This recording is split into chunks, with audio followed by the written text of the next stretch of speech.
Just realized I was muted. Hi, everyone. Let's start this over. Hi, everyone. Grand Rising, good morning. How's everyone doing this morning? I hope everyone is doing fine. I hope everyone is breathing, and I hope everyone is living. Yes, yes, yes. My name is Icon Ebony Fears, and I'm going to be giving you some story time. But first, I want everyone, as I do at the beginning of each festival, I want everyone to take a few deep breaths. Because as I say time and time again, we all forget to breathe. We all forget to go back into our most natural state. And we forget to just go back to who we are. And I want everyone to join me in that. Okay? And the count of 1, 2, 3.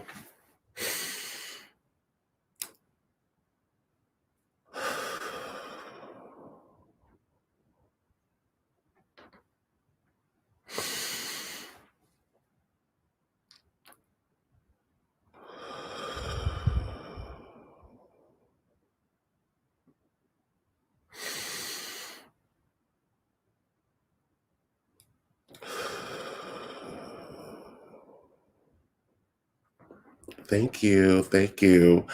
Also, everyone share this live out. Share this live. Share it out. Share it proud. We want everyone to see this festival. We have an amazing, amazing array of different performers here today. But I also want to thank everyone for coming out yesterday and donating and supporting these artists during this pandemic. It's really important to continue to support each other and lift each other up as a community. And we're suffering, but we're going to get through it together. And with things like this, these are ways to get through it together. So I'm going to read some poems. And I selected these poems to read because I love a good poem to keep me inspired, keep me motivated, and keep on going throughout the day. And I feel like it's appropriate to do that for this Sunday and for this festival. All right, let's get started. All right. This one is called I Invite My Parents to a Dinner Party. In the invitation, I tell them for the 17th time, the fourth in writing, that I am gay. In the invitation, I include a picture of my boyfriend and write, you've met him 2 times, but this time, you will ask him things other than, can you pass whatever? You will ask about him. You will enjoy dinner. You will be enjoyable. Please RSVP. They RSVP, they come. They sit at the table and ask my boyfriend. The start of the conversation starters, I slip them upon arrival. How is work going? I'm like the kid in Home Alone, orchestrating every movement of a proper family. As our pair of yet scary, deeply incompetent burglars is watching from the outside. My boyfriend responds in his chipper way. I pass my father a bowl of fishball soup. So comforting, isn't it? My mother smiles her best, sitting with her son's boyfriend, who is a boy smile. I'll smile my hooray for doing a little bit better smile. Everyone eats soup. Then my mother turns to me, whispers in Mandarin, is he coming with you for Thanksgiving? My good friend is, and she wouldn't like this. I'm like the kid in Home Alone, pulling on the string that makes my cardboard mother more motherly. Except she is not cardboard. She is already exceedingly my mother, waiting for my answer. While my father opens up a golden globe, when the invitation clearly stated, no security blankets. I'm like the kid in Home Alone, except the home is my apartment, and I'm much older and not alone, and not the one who needs to learn. Remind me, what's in that recipe again? My boyfriend says to my mother, as though they have always easily taught, as though no one has told him many times what a nonlinear slapstick meets slasher flick meets psychological pit he is now co-starring in. Remind me, he says, to our family. That was I Invite My Dinner to a Dinner Party by Chen Chen. All right, up next, I'm going to read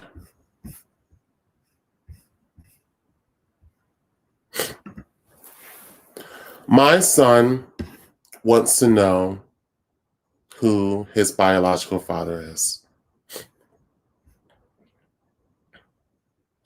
My son wants to know his name. What does he look like? What does he like? My son swims 4 days a week. When my son swims underwater, he glides between strokes. When he glides underwater, he is an arrow aimed at a wall. 4 days a week, his coach says, count 1, 2, before coming up for air. My father had blue eyes, blonde hair, though mine are brown. My father could not speak Spanish and wondered, how can you love another man? We rarely touched. When my son is counting, I count with him. I say, I am your father, 2, 1, 2. My son wants to know who his biological father is by Blas Falconer. Nice piece. All right. Up next, I will be reading At a Dinner Party. This is a short one. With fruit and flowers, the board is decked. The wine and laughter flow. I'll not complain. Could one expect so dull a world to know? You look across the fruit and flowers. My glance, your glances find. It is our secret, only ours, since all the world is blind. At a Dinner Party by Amy Levy. The world is blind sometimes, child. You sometimes got to give them color. gotta let them open their eyes, honey. All right, I'll read a few more for y'all. I love this piece. The moon rose over the bay. I had a lot of feelings. By Danica Kelly. I am taken with the hot animal of my skin, grateful to swing my limbs, and have them move as I intended, though. My knee, though my shoulder, though something is torn or tearing. Today, a dozen squid, dead. On the harbor beach, one mostly buried. One with skin empty as a shell and hollow. Feeling, and though the tentacles look soft, I do not touch them. I imagine they were startled to find themselves in the sun. I imagine the tide simply went out without them. I imagine they cannot feel the black flies charting the raised hills of their eyes. I write my name in the sand, Danica Kelly. I watch the 18 seagulls skim the sandbar and lift low in the sky. I pick up a pebble that looks like a green egg.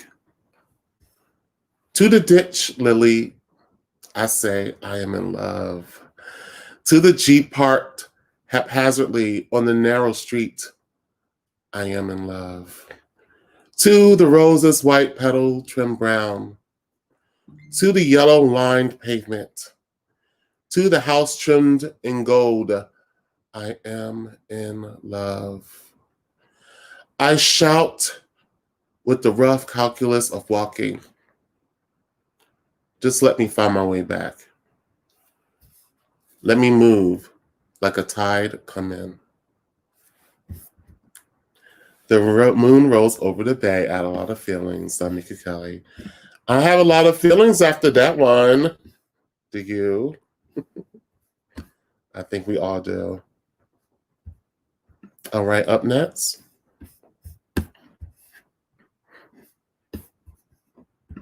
Let's pick it from this list right here. By the way, our donations are at $490. So if you would like to donate, please donate at Venmo at PNQ Fest. That's Venmo at PNQ Fest. We are trying to get 5,000, and it would be really appreciated if y'all would, get your friends to donate, contribute.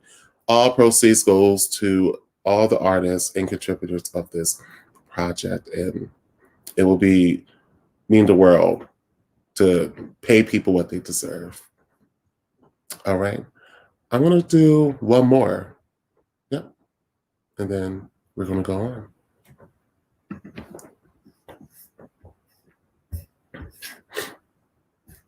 Detail of the Woods by Richard Sicken. I looked at all the trees and didn't know what to do. A box made out of leaves. What else was in the woods? A heart closing, nevertheless. Everyone needs a pace. It shouldn't be inside of someone else. I kept my mind to the moon, cold moon, long night's moon. From the landscape, a sense of scale. From the dead, a sense of scale.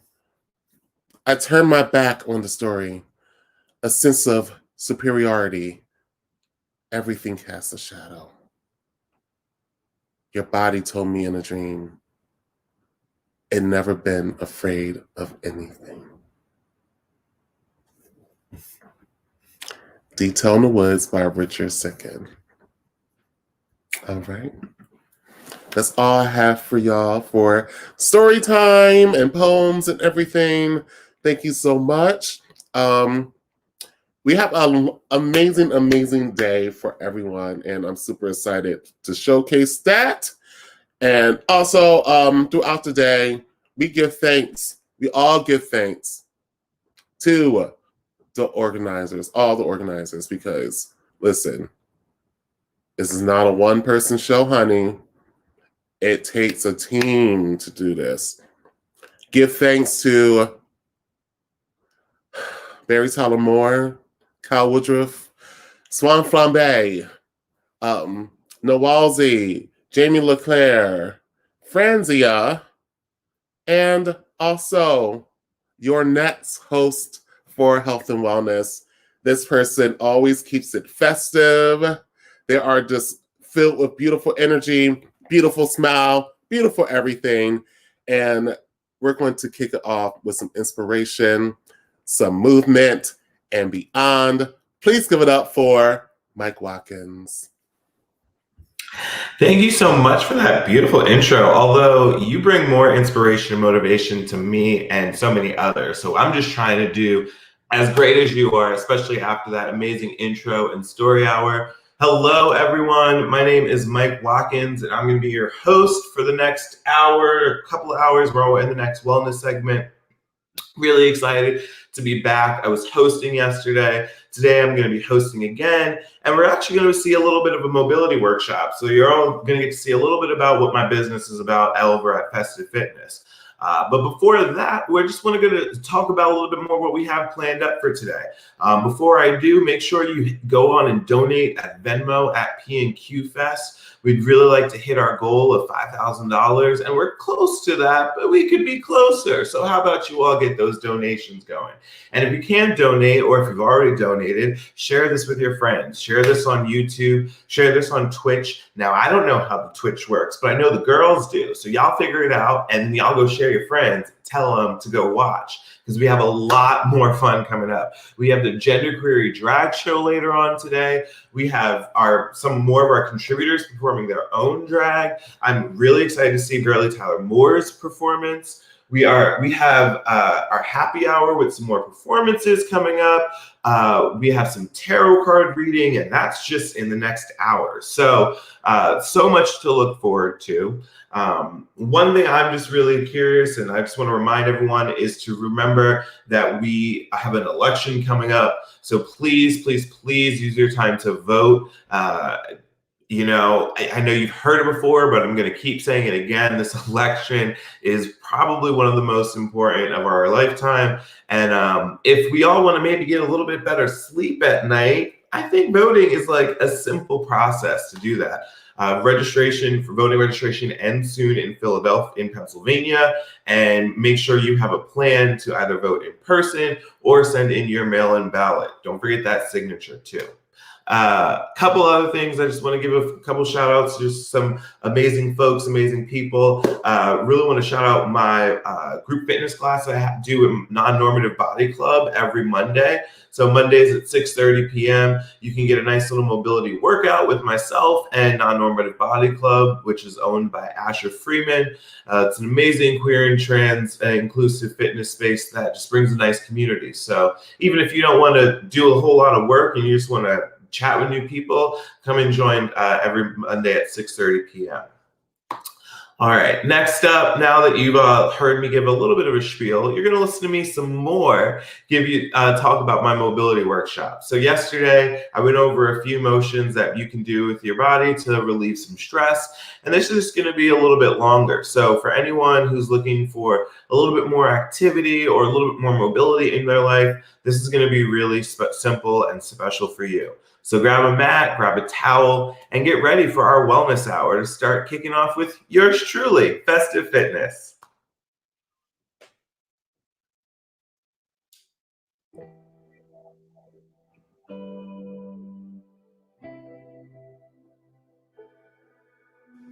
Hey folks, my name is Mike Watkins, and I'm the founder and owner of Festive Fitness and Wellness. Thank you all so much for taking part in this month's Phreak and Queer Festival.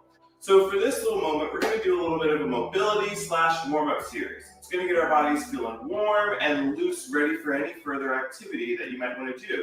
So whether it's dancing, twerking, working out, this is going to be a great setup. All you're going to need for this is just a towel, a mat, and maybe a long broomstick if you have it. But if not, just go ahead and grab a long towel. So grab everything you need and come on back and we'll get started. Don't forget to stay festive because it's going to be a great time. Welcome back.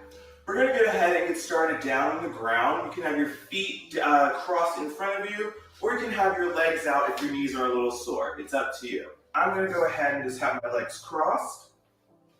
The big thing I want you all to remember is do what feels good for you. So for whatever reason, some of these positions don't feel comfortable or they may go a little bit of pain, back off, ease off, and do that movement in what feels good for you. I don't expect you to look like me as you're doing this. In fact, I want you to look like you doing it because this is your movement. So whenever you're doing a movement activity, just think about doing this for yourself and keeping that in mind, no matter what any instructor is telling you. That's me included. All right, so we're gonna get started with some neck rolls, and we're gonna lift our chest up. We're gonna tuck our chin, and we're gonna draw circles with our nose going one way around. So you're gonna inhale coming up, and exhale, we're gonna bring that nose down and around. We're gonna do this 5 times. Inhale going up with that, drawing a circle with your nose. And exhale, bringing it down. Going up with the nose and down with the nose. Go ahead if you want to add a little bit of a challenge to fist and grum out to the side. That's going to keep those shoulders down a little bit more, and you'll feel more stretch through the shoulders as you do those neck rolls. So coming back around.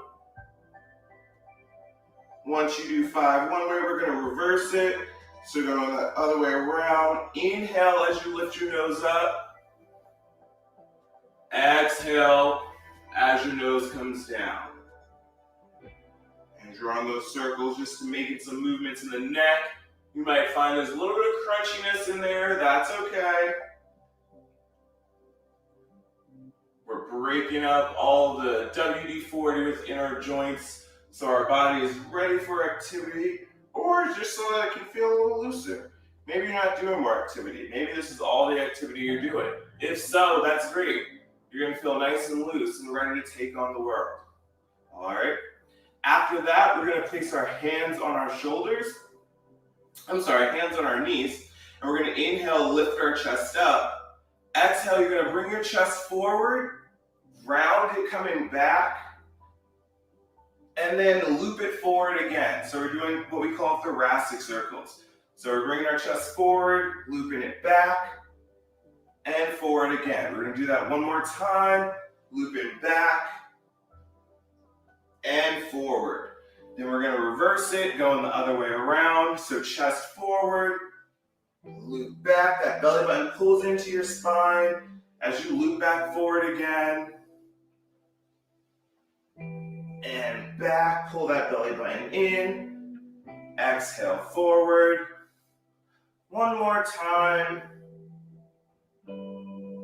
And back. Great job.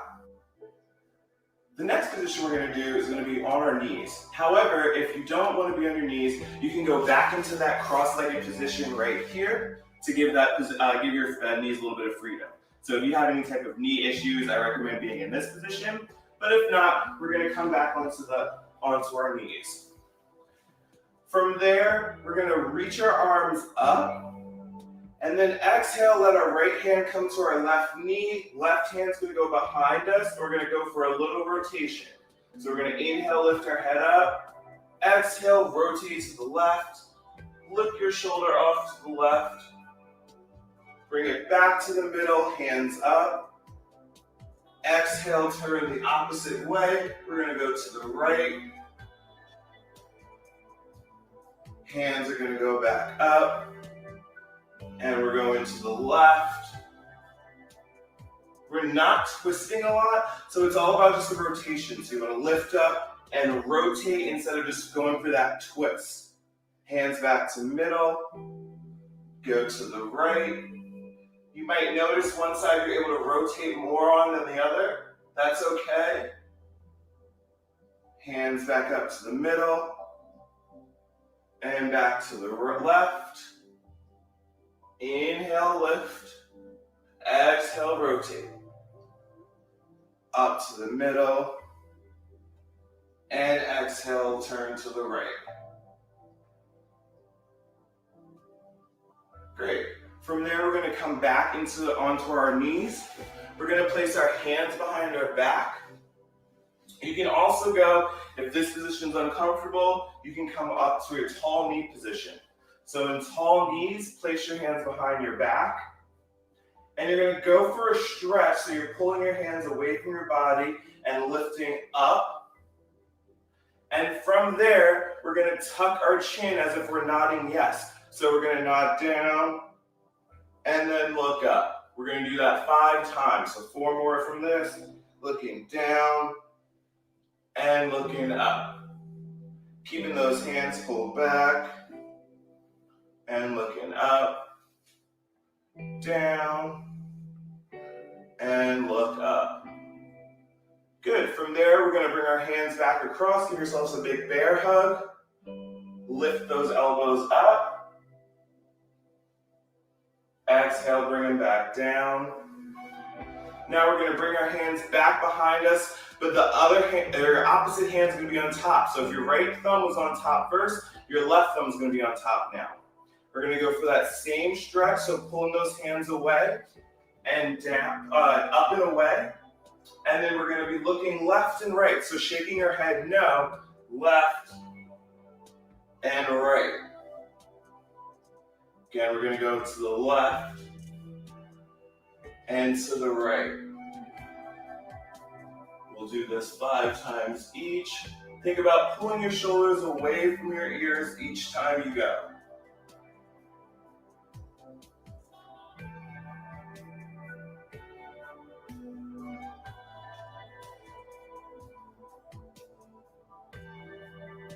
And bring it back to the middle. You can slowly bring your hands back around into that bear hug. Opposite hand on top. And then exhale, lift those elbows. Keep your shoulders down. Feel the opposite stretch in the front of your armpits. And back down. And release. The next movement, we're going to go ahead and grab that pole or a long strap if you have it, whichever one is available. We're going to lay onto our stomachs. And what I'm going to show you is from this position before laying down.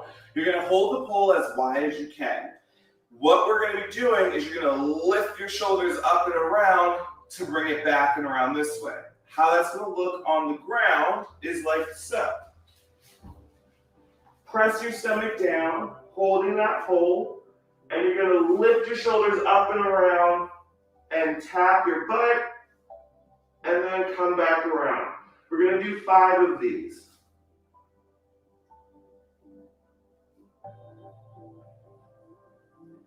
If you need to, give yourself more base. You can bend your elbows, you bring it around.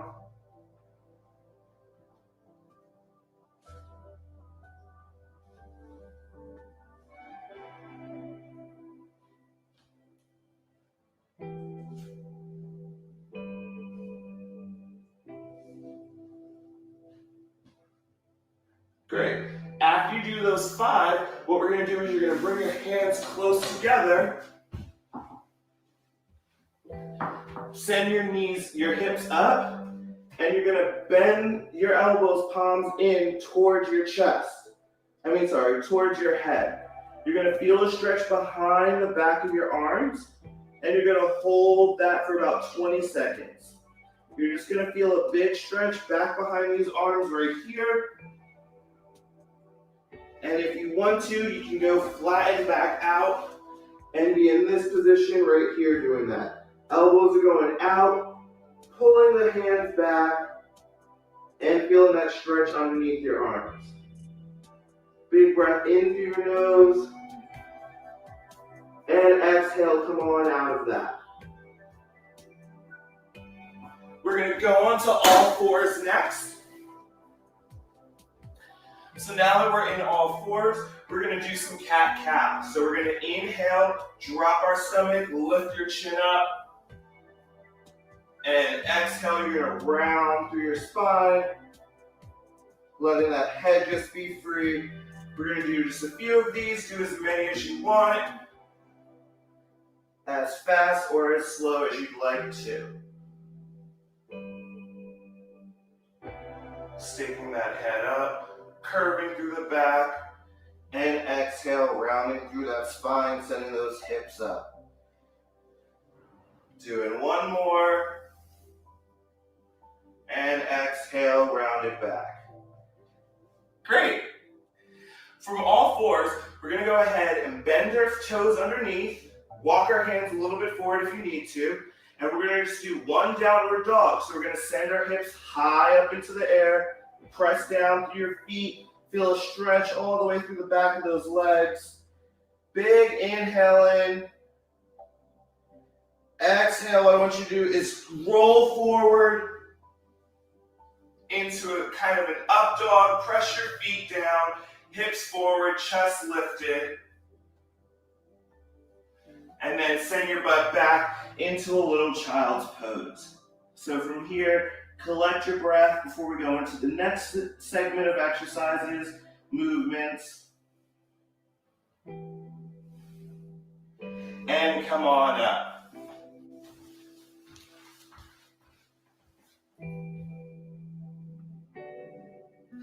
Next up, we're going to come back to all fours. Bring your feet flat down on the ground. You're going to have your right hand behind your head, elbows lifted. And what we're going to do is we're going to inhale, bring that elbow down towards our left elbow, and then exhale, lift up and out. So we're going to stretch through our upper back. Inhale, coming down. Exhale, lifting out. Go ahead and go down.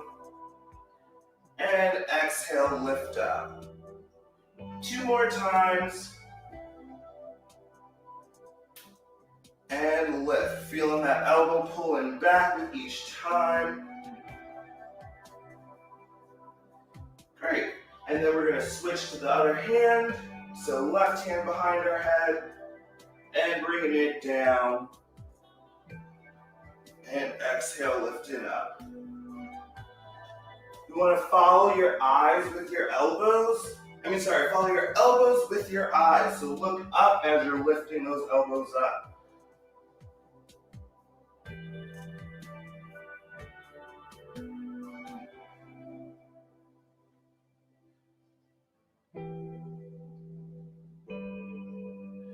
Good job.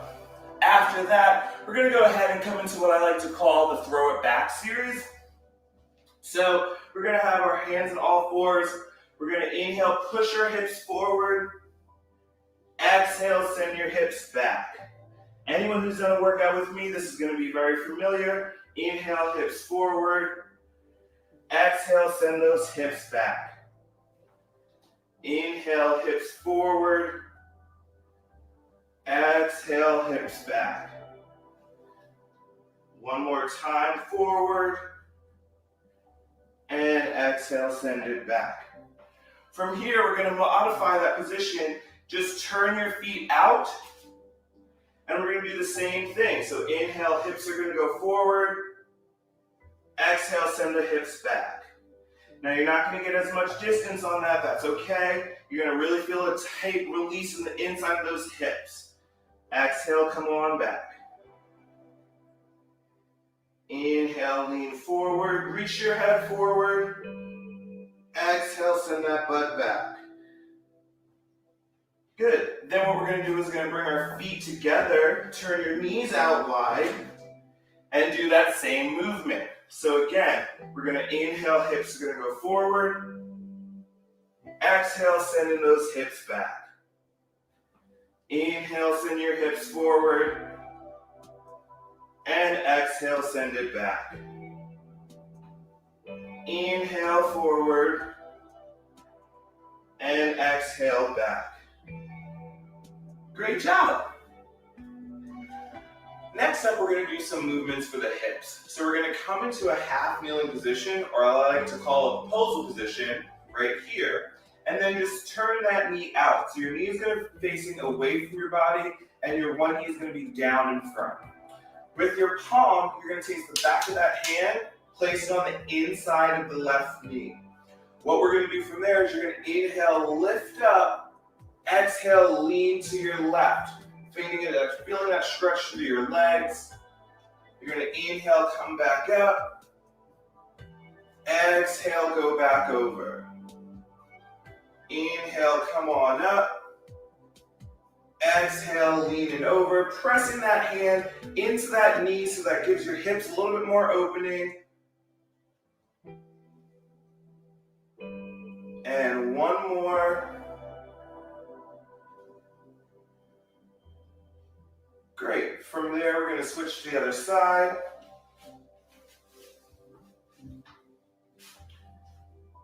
We're going to press the back of our knee back.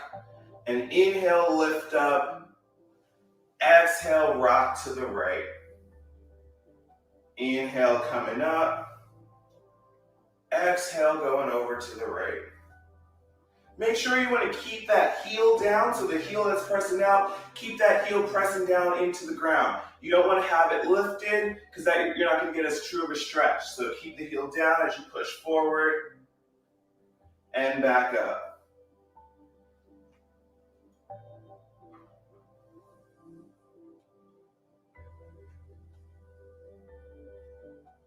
Great job.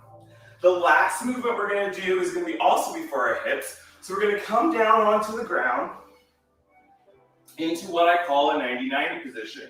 So your leg's going to be as best in 90 degrees as possible. So your one leg's going to be right in front, and then that back leg's going to be behind. If you're not in 90 degrees, that's okay.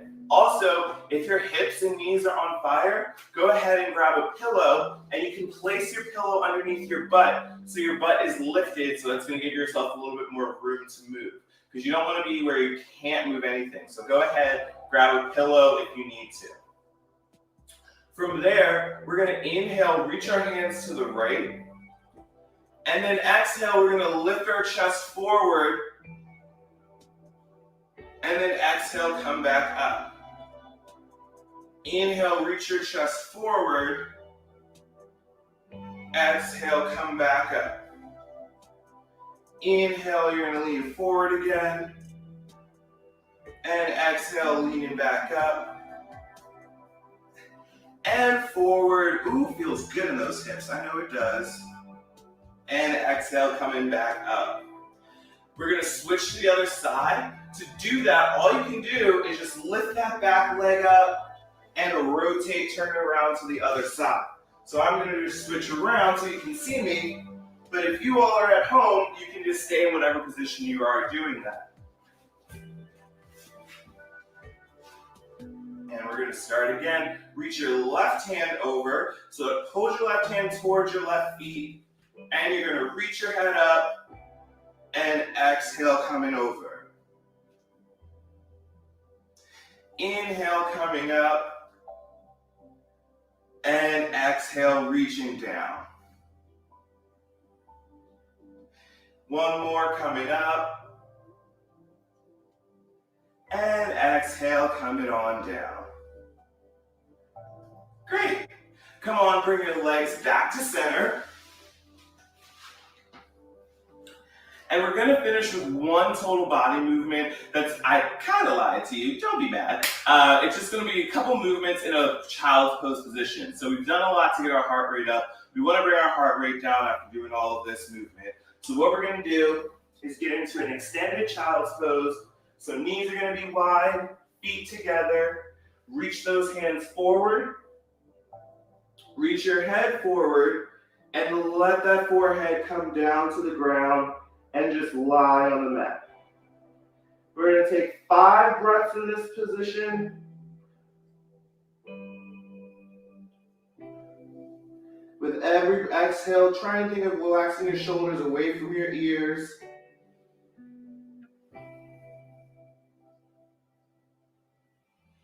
Think about sending your butt further back towards your heels, getting that stretch through your low back.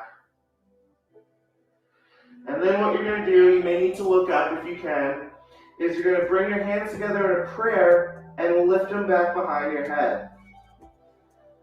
Let your elbows go forward as your hands go back, and you're going to feel another big stretch in the back of your arms, similar to we did when we had that pull in our arm. Again, we're going to take 5 breaths in this and then finish up.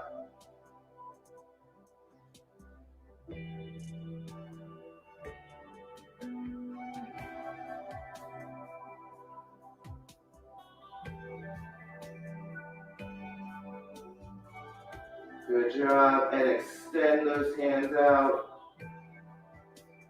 And I want you to slowly bring your hands back towards your body, lift your chest, and slowly bring those knees together and come to a seated position.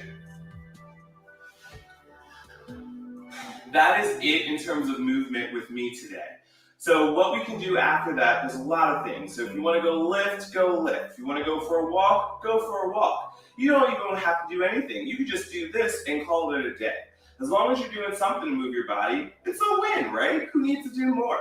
So thank you so much for sharing this time with me. I hope you're all enjoying the rest of the Freaking Queer Festival. I sure know I am. Please make sure you check out the rest of the events and make sure you stay for our Black Artist Showcase later on tonight. For more information about Festive Fitness and Wellness, go to festivefitnessphilly.com. The information will be provided kind of like right here.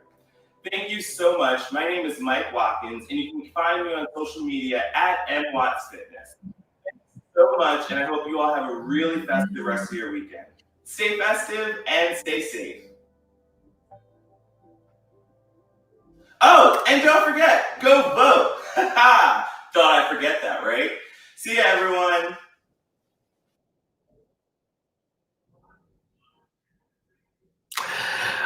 You know, it's very weird watching myself, but thank you for that. Shout out to my cameraman, which was me who put that together. Thank you all for watching. I hope you all got a nice little stretch session in there. You know, the real cool thing about mobility and just moving your body is that it does not have to be just to do sports or to do working out. It can just be for regular around the house things. Some of those roundhouse things could even be around in the bedroom. Okay, there are a lot of the motions that I was just doing. I'm not going to say which ones. You're going to have to come to one of my classes to find out, but there are some ones that can definitely be used in the bedroom and can really spice things up, get things a little more open. You know, there's muscles on the inside as well as the outside, if you get my drift. And I think you do, but the kids might be watching, so don't let them get too much. The next thing, what I'm going to do before we bring on our next presentation is, while we're doing wellness and something I care about is just astrology. So I'm going to read a little bit of horoscopes for everyone today. So today's day is October 25th, 2020. And I just want to give credit. This is all coming from the Ottawa Herald.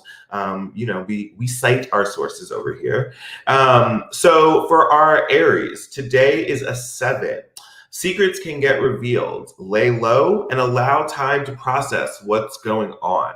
Consider ways to use what you're learning. Make plans and preparations.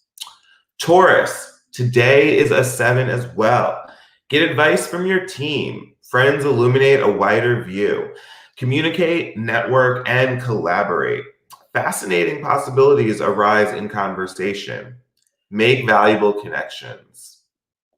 Gemini, today is a 7. Try new protocols and methods. Advance a professional project without risking safety or health. That can be difficult in these times, I'm sure. Keep costs down. That should be easy, maybe, not going out as much. And managing a challenging situation gracefully. So, Geminis, y'all got some work to do. Cancer, today is an 8, so don't cry too much. Take an investigation to new levels. The more you dig, the more you discover. Explore the potential as you uncover solutions.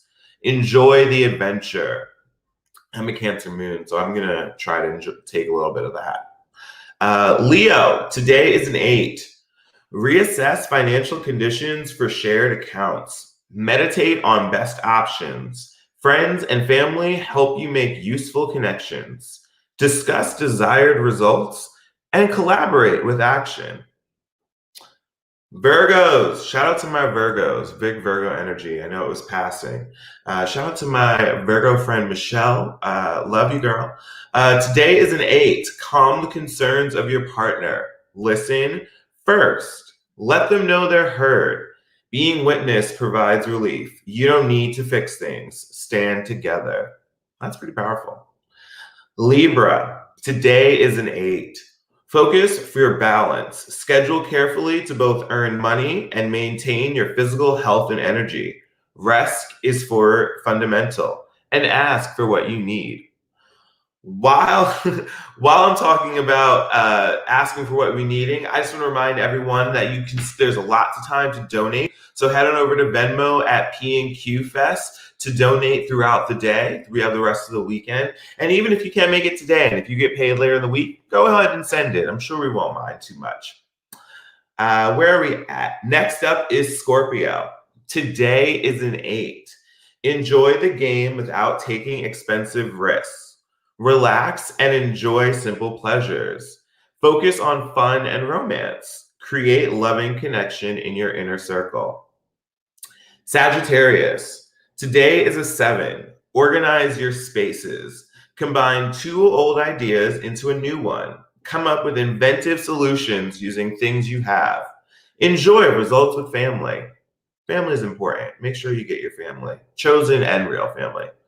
Capricorn, today is an 8. Trust but verified. You're gaining a deeper understanding. Discuss news and developments. Connect with a wider circle. Motivate and inspire others to participate. Aquarius, today is a 9. Review numbers to catch any expensive mistakes. Professional communications and negotiations can get lucrative. Stay in touch. Provide excellent service. Provide results can flower. All right. And last but not least, the best one, that's biased to me, of course, is Pisces. Today is a 9. Revise personal plans and itineraries. Research your projects, engage, entertain. Ha! What do you know? I think I'm entertaining. Study a talent or passion at a deeper level. Investigate roots and shoots. So there you have it. Today's horoscopes for October 25th. Now, next up, we are going to have Lauren Jackson come back and give us an amazing tarot card reading. If you tuned in yesterday, you saw them do some really good meditation and read a great poem. And now we're going to get a tarot reading. So without further ado, give it up for Lauren Jackson. Don't forget to donate at PNQ Fest on Venmo. Hi, everyone. My name is Lauren. I've been doing tarot for some years, and I'm going to do a general tarot card reading for all of us today. To get started, I invite you to take 3 deep breaths with me first.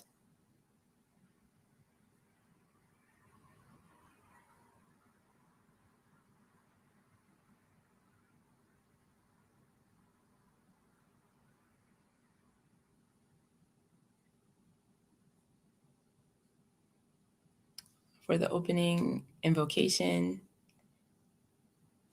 this tarot reading is done with the support of our ancestors, of nature, and the spirit of nature, and in love and kindness. We do these readings and try to take what we learn from them to be our highest and best selves in service of that highest good for ourselves and for others. Tarot is a tool. It's one of those ways to achieve that and to learn things that can help us. Like I said, this is going to be a general reading for a 3-card spread. The first card is going to be, in general, the situation. The second card is going to be the obstacle. And the third card is going to present us with a lesson. The deck that I'm using today, I have many decks. I think lots of people who read cards have many decks. Is this one. It's called the Modern Witch Tarot deck from Lisa Sturl. Highly recommend it. It was a gift, so this is the one that I'm using for our reading today. I'm just going to keep shuffling the cards until they tell me to stop.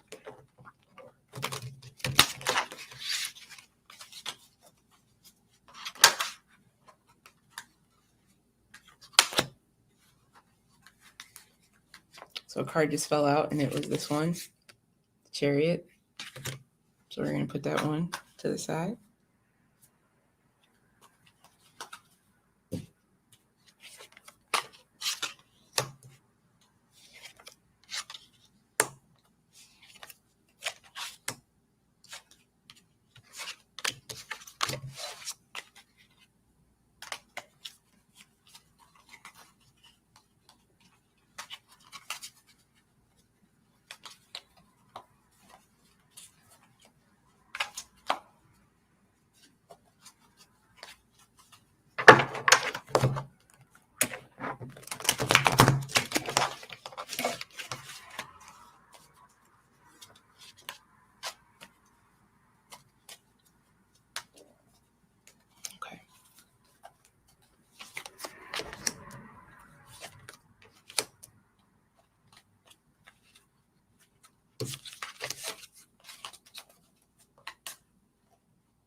Okay. So the card that fell out of the deck, right, is the Chariot. The card that represents the situation is the Page of Cups. The obstacle that we got was the Hermit. And the lesson is the Eight of Pentacles. So let's start with the first card, the situation, which is the Page of Cups. So for the situation, right, like the lay of the land for this general reading, cups are generally about emotions. And pages represent a lot of like initial or beginning feelings. Kind of similar to aces. I feel like there's a similar energy with pages in terms of being like an apprentice, like learning. So I think that the current situation is that a lot of us are just beginning to learn about our emotions in new ways and what those mean, so what they can teach us. I think a lot of times, you know, our emotions, particularly for specific, if you're into astrology, like specific signs are things that we're afraid of, like we fear our feelings and equate them with, you know, not being in control and a lack of understanding that like heightened emotions lead to conflict and situations that are difficult, you know, for us and for others. And many people I think they say they're conflict averse or like conflict avoidant. And I feel like that's a lot of this card for a lot of people. So that might be the current situation for a lot of folks. You know, if we're thinking about emotions in terms of a situation, it's good to think about, you know, what your emotions are telling you. You know, there's like a little fish coming out of the cup. And that can mean that there's some surprises, you know, that have been happening, things that we're trying to understand. And those surprises are going to like feel like they knock us off of our base, like where we're trying to figure things out and get back to it. But they don't have to be negative surprises. They can be like positive inspiration, like newness, right? Like I was talking about the energy of like the ace and the page. So like learning new things. And it's just like a lot of feelings, like a lot of things are happening, a lot of feelings right now. And, you know, just being open to that and like letting it happen, I think is part of the current situation, which makes a lot of sense for where we are and what's happening right now in the world to a lot of people and just in general. So let's look at the obstacle for which we got the Hermit. Okay. So the Hermit is a very interesting card. It is card number 9 in the major arcana. So the pages and, you know, number cards, those are minor, and the Hermit is one of the major ones in the whole cycle of the tarot. So it's a very significant card when it comes up. You know, the Hermit is interesting because right now for quarantine and like pandemic, we are at home and or places that we need to like make into home, fashion into home, where maybe we don't feel home or we don't feel safe. And the Hermit, you know, kind of rests on solitude and being alone. Being alone can present a lot of very positive attributes. All of the cards that I pulled today have one person in them, which is very interesting. You know, a lot of cards have like multiple people or groups, and all of these are one. So there's definitely, I think, a focus on the self right now and like focusing on, you know, your needs and what you need. I think that, you know, change is upon us. And with a lot of the feelings that we talked about in terms of the situation, the Hermit as the obstacle kind of represents some of the tension between understanding and discerning like what our feelings are on our own. So instead of like looking outward or, you know, to other places, the Hermit calls us to answer our own questions and to trust our intuition and what we know to be true as the obstacle. So if there's a tension there between like believing in yourself and what you know to be true, that's going to come through with the hermit, you know, in terms of the obstacle, because there's a lot to think about for yourself and to have some time for deep reflection and your intuition, like keying into your own intuition and your own knowing, your own wisdom before going outward or looking to other people for answers. A lot of the answers in the obstacle are with you. And if you are having trouble maybe trusting that or believing that you know what it is you know, that's an obstacle. That's a challenge. So through solitude, we discover new things about ourselves. So the hermit, you know, is a minimalist, is focused on the path ahead, you know, with just the things that they need and taking a break from the external world to focus on the internal, to focus on what's inside. I think a key card for this in terms of the obstacle is going to be meditation and journaling and other sort of like mindfulness activities. I think doing a lot of things mindfully and focusing on awareness and concentration. So, whether that is writing, reading, eating, sleeping, when you're with other people, when you're by yourself, when you're shopping, like anything that you're doing, just doing it in a mindful way, I think is going to give you some answers through this obstacle, through what feels difficult about being alone. Maybe there can be both sides. Maybe there can be things that are difficult about it and also ways that it opens portals, right? Like it opens opportunities, it opens windows, it lets light in, like through being able to confront and be engaged in that self energy, that focus with yourself.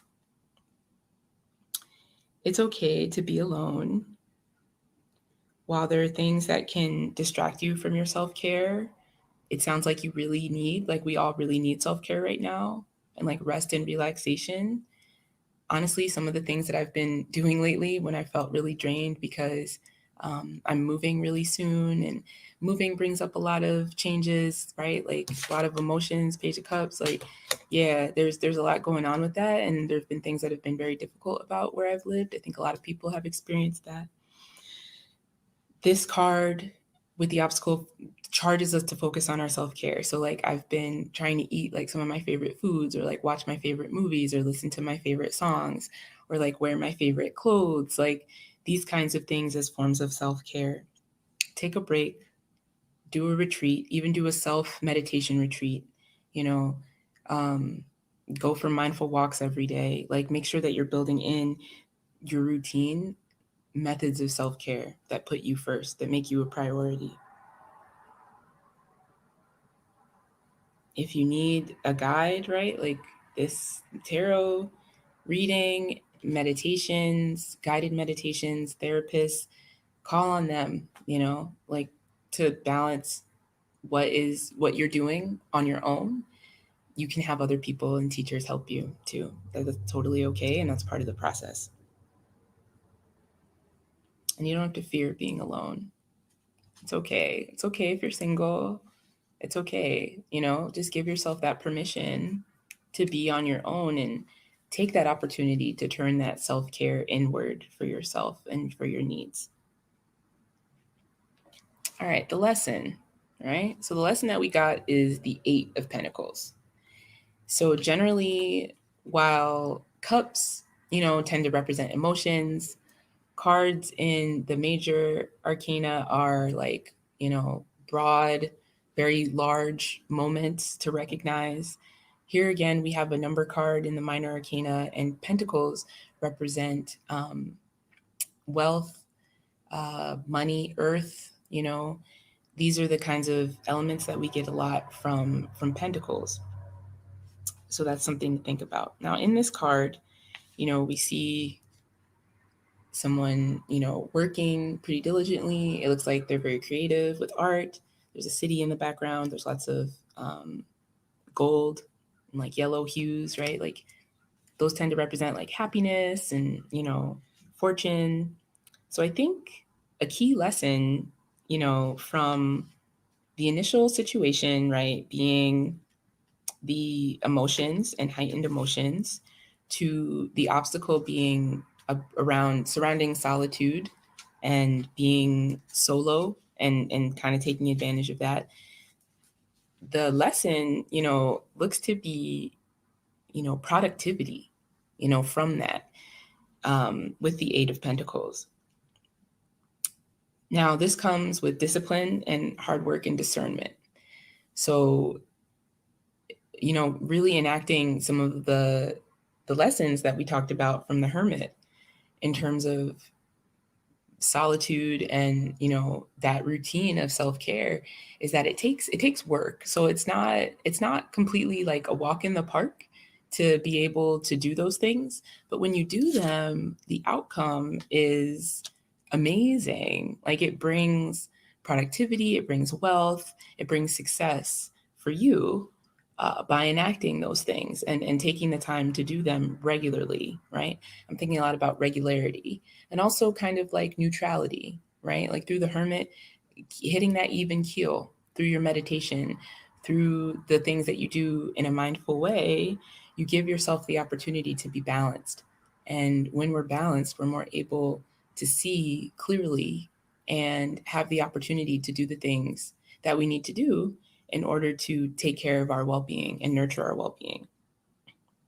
So if you have an important deadline, a project that you've been putting off, your to-do list that really needs to get done, like, now's the time. Like, through that solitude and through that time, the lesson is that we need to focus on those things to be successful, right? Like, we have to engage with some discipline. We have to do some hard work, and that taking care of ourselves and self-care is hard work, and it's worthwhile, but we have to do it in order to be successful and take care of ourselves, whatever that looks like for you, right? And taking the time to really think about consciously our emotions and to be on our own and take that time for ourselves, away from people, away from responsibilities, to just make ourselves the primary responsibility. Again, we open the door to that light and that gold energy to be able to reap the benefits of doing so. So if you do that, like, you get out of it what you put into it. Yeah. And the outcome is just like pride, like, you'll feel proud once you've been able to do these things and enact these changes. So it's definitely, something worth thinking about and something worthwhile. So now we come back to the card that fell out of the deck while I was shuffling, which was the Chariot, right? Badass on a motorcycle with two sphinxes at their feet, big deal. It's card number 7, right? Lucky 7. And, this card, well, I mean, this card is about, just being ready, being prepared, right? Like, on a chariot, headed into battle, like, ready to go, okay? On the motorcycle, geared up, like, no one's holding you back. Got the wand in your hand, got the crown on your head, on the bike, right? Like, that's really what I think about when I see this card. Leather, armor, like tough skin. The balance that happens from everything else, and particularly with the Eight of Pentacles, with like getting your ish done, like, that is here. So, you put on your like ass kicking boots and you head into what you got to do. You can be confident, you can be victorious. No one's going to run you off the road. Like, you have the power to do what you need to do. So kind of through this whole read, the energy of the Chariot is just that we're ready, and we're more ready than we know we are, right? So even with the changing tidal waves of emotions and things that feel really overwhelming, you can be in that energy and in that space that you have the answers, that you have the answer to any question you've ever asked yourself. and that when people try to knock you off your base, you know that what your focus and intention is will keep you grounded and keep you firmly rooted in your beliefs and your values and who you are. You know what you know, and what you know is amazing and is great. So that's the reading for today.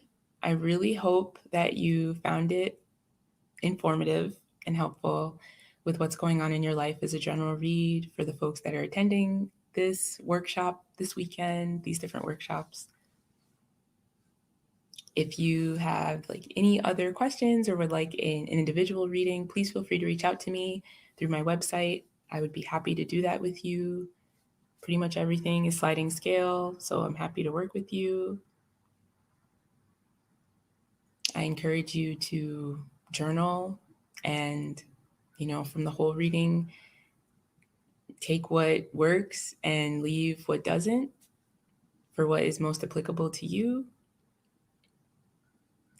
And yeah, I'm pumped. I think it was really great. And I look forward to hearing more about how it impacted you, and hopefully it was helpful and really wonderful. Thank you so much.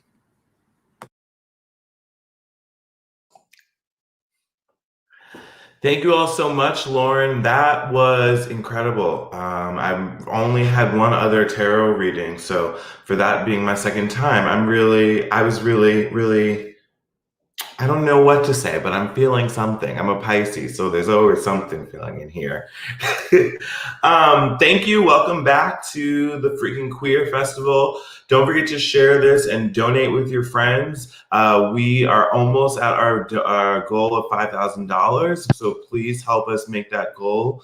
Donate at PNQ Fest at Venmo, and share it with your friends. Share it with your close friends. Share it with your family members. Share it with your coworkers. Share it with that bitch that you can't stand, but you just want them to fucking see amazing work. Okay, share it with everyone. I really hope that everyone's having a great Sunday. If you're in the Philadelphia area, we went from it being super warm and spring-like almost to very autumn weather. So I hope you all feel nice and cozy, warmed up. We're almost done with the wellness section. We're coming up. We're going to be having a little crafting session. I'm so excited for that. I grew up around a crafter, so that's home for me. So I'm really excited to see what Surreal has put together. Just wanting to remind everyone, please donate. Venmo at PNQ Fest. And it'll really help the contributors, and it'll help everyone else. I'm going to tell you all a little bit more about my business, Festive Fitness and Wellness. In addition to group fitness classes, I also do one-on-one personal training. I also do manual therapy. So a lot of that would be maybe more massage is what people would think of it as, but it's body work, it's manual release. It's really helping you relieve the tension in your body. I do virtual sessions as well as sessions in person, all based out of my home in West Philadelphia. And like Lauren's business mentioned, all my prices are based on a sliding scale. So whatever it is accessible for all. No one's going to be turned away for not having anything, because I feel that fitness and wellness is a necessity, and it should be something that is essential. So price doesn't need to be made worried about it. So if you have any more questions or more information, please go to festivefitnessphilly.com and you can get more or book a session today. Next up, I want to give a big shout out to the William Way Foundation for their generosity and for their beautiful donation. They've been a staple in this community, and I'm just so grateful that they support Freaking Queer and this whole festival as much, not only this time, but in the spring as well. And please help donate with the same way William Way did by donating at PNQ Fest. We're going to be doing it all day. Don't make me have to call people out, I know we have some viewers, so even if you can, share this with your friends. What's something that you all did that made you smile this last week? I do a lot of journaling, and so one of the things I always like to focus on is what made me smile and what's keeping you grateful. So let's think of something maybe that you've thought of that's been keeping you grateful. For me, today I'm really grateful for a conversation with my brother. I love my twin brother. And I'm grateful for this community of folks that have put all of this hard work together for this show.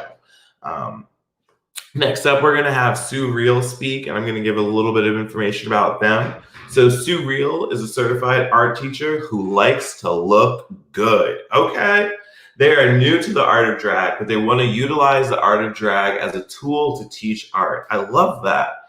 They are passionate about exposing students to a wide variety of art, including many women, Black, and queer artists.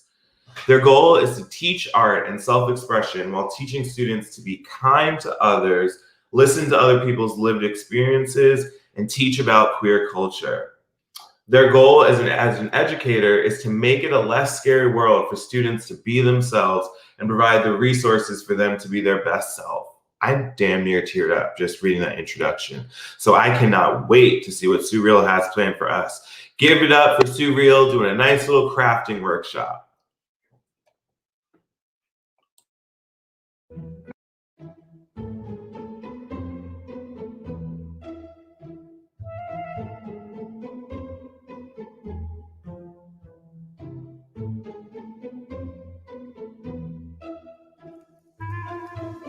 Hello everybody, I'm Sue Reel, and welcome. With Halloween right around the corner, I'd like to show you a holiday craft to get you in the spirit.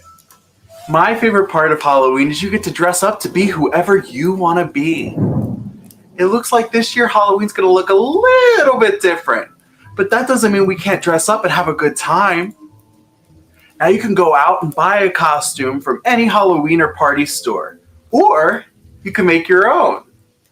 I'm going to start you off by showing you little tips and tricks on how you can make your own accessories for Halloween at home.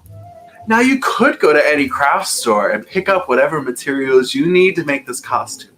Or you could challenge yourself by making it at home. These are all my favorite supplies right here in this recycling bin. In here, we got cardboard. Good for making literally anything.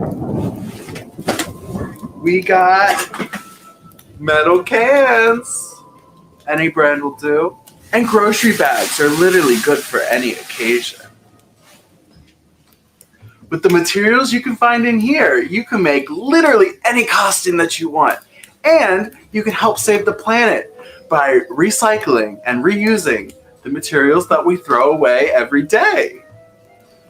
The first step to getting ready for Halloween is figuring out what you want to be. There are so many things you can be in this world. It's all up to you to choose. What should I be for Halloween? What do you think I should be?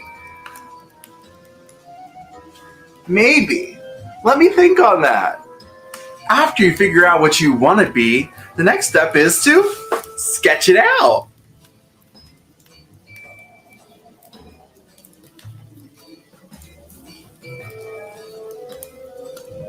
So this year for Halloween, I decided I was going to be a magician. Let's start by making a top hat and maybe a little something to go inside. The first thing that I did when I sketched it out was I drew what I wanted to make. Then from there, we break it up into different shapes. So right here, we have this donut shape, which is going to make up the brim of the hat. And then we have a long rectangle that we're going to roll up to make the crown. And then we got a little circle to fill up that crown and make a little surface on top. After we spend some time sketching everything out, we go into finding the supplies that we need to make our costume. Let's get started. So like I said earlier, cardboard is our best friend. I'm going to use the cereal box, and I'm going to use some of this big cardboard box. All right? I'm going to start by cutting out a section of this box. We're just going to take our scissors, and we're going to cut up the side. And then we're going to cut this way, too. It's easiest to cut on the folds, so so you have less thickness to go through. And then I'm going to cut these little sides off. So we're going to use this piece that I cut out right here to make the brim of the hat. I'm going to start by getting my handy dandy ruler and measuring the width. So it looks just under 11 inches, which means we have to make the height just under 11 inches. And then we're just going to twist the ruler.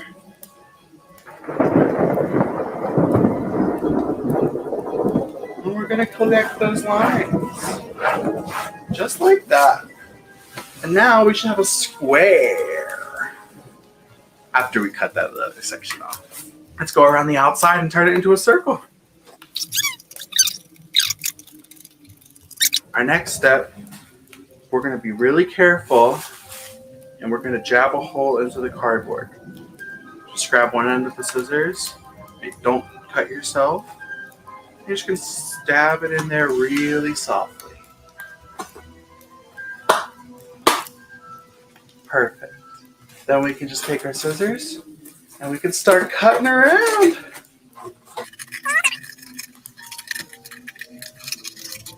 And now we have a brim for our hat. Next, I'm going to grab that cereal box and I'm just going to cut that up the side there. Then I'm going to measure again and I'm going to cut it in half. This is going to form that crown. I'm going to start by taking our cardboard box and putting it in that hole. Make sure that it's a perfect fit. Oh my gosh! See how it's starting to look like a hat already? So once we shape it to a size that we like, we're going to pull it out, but make sure we hold where those two sides intersect. Because we're going to take some masking tape then. And we're going to tape those two ends together. See why I don't have nails on? This would be very difficult with nails. And we're just going to tape up that side.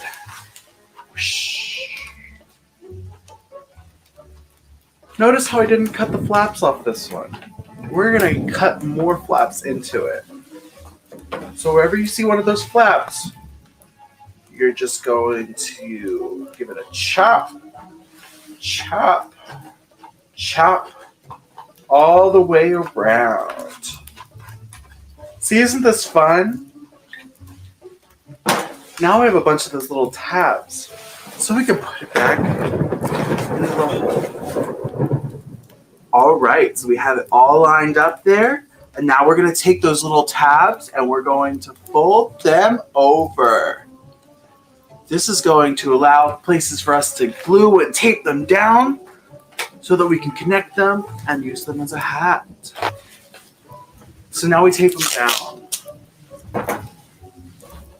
Again, this is why we don't wear nails.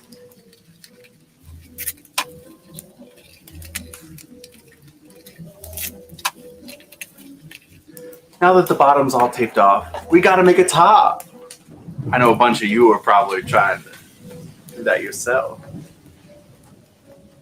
And now we have a circle that we can then, you're not going to cut directly on the line, but you're gonna go slightly outside the line. We have to make those tabs again so that it can all attach together. So this will allow for that room to do that. So now we have a circle that's slightly bigger than the circle that we need. So we're going to cut those little tabs into it once again and go just up to that line for the size of the circle. Now we can start bending them in. Push that into the hole. Do it nice and carefully. And then we're going to take our tape and we're going to put it, make sure that it fits nice and tight.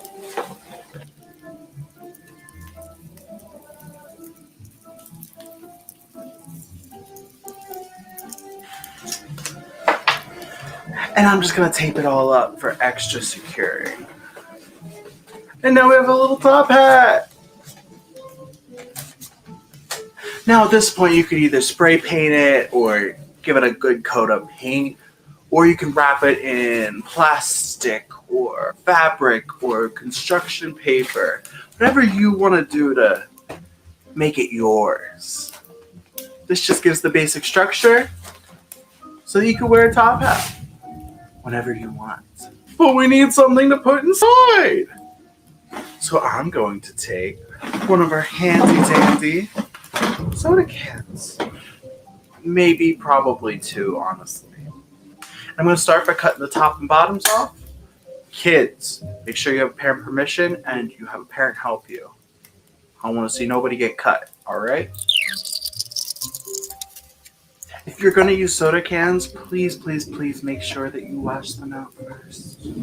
Or else they'll just become a sticky, sticky mess. So I cut the top and bottom off the can. And now I'm going to cut this in half. So now we have 2 halves of a can. From here you can bend it the opposite direction so it doesn't roll back up on you. That flattens it out a little bit. And you're going to draw the shape of a flower on it. Now I'm going to take them both lined up together. And I'm going to cut around to get the shape of that flower.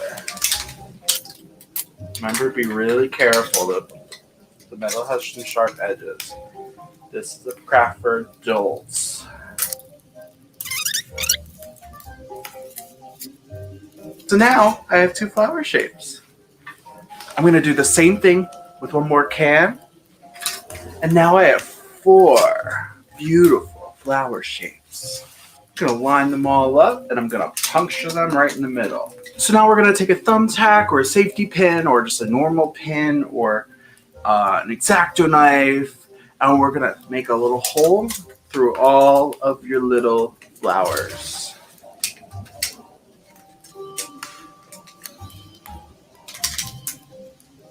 If you have wire just laying around your house like me, a normal person, then you can use wire. I'm going to put that wire through all of those little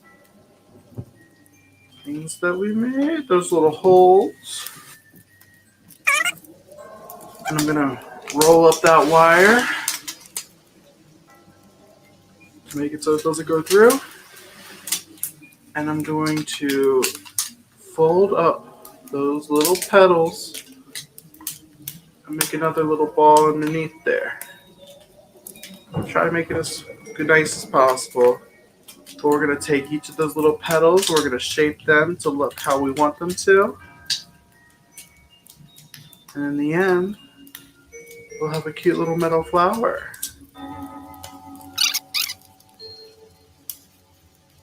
And now we have a cute little metal flower for our magic trick. Now everyone, get ready for the great and powerful Surreal! Hello everybody, hi. I'm a magician, do you want to see my magic? Now as my first trick, I'm going to pull a flower out of this hat that is on my head. Are you ready? On your marks, get set, whoosh! And the crowd goes wild. Now those are just a few ways that you could use your trash at home to make your Halloween costume this year. There are many other ways that you could do that. You can take tips and tricks that I taught you today and make your own thing, make it better and bigger than I ever could. You are only as powerful as your imagination. Remember, don't guess who people are being for Halloween or any day. It's not very nice to just assume who someone is just by looking at them. What if you get it wrong? It's better just to ask people who they are. They will be so excited to share with you who they are. And you don't have to worry about getting it wrong. And then you have a better connection with people because you talk to them. Follow me at @TheRealSurreal on Instagram and Twitter. And please, please, please tag me in your Halloween costume so I can see what you made. Thank you so much for joining me today. I hope you learned something about how to make your Halloween costume at home. Please be safe. Please wear a mask. And let's not judge anybody. Let's let people be who they are and be who they want to be. Have a wonderfully magic day.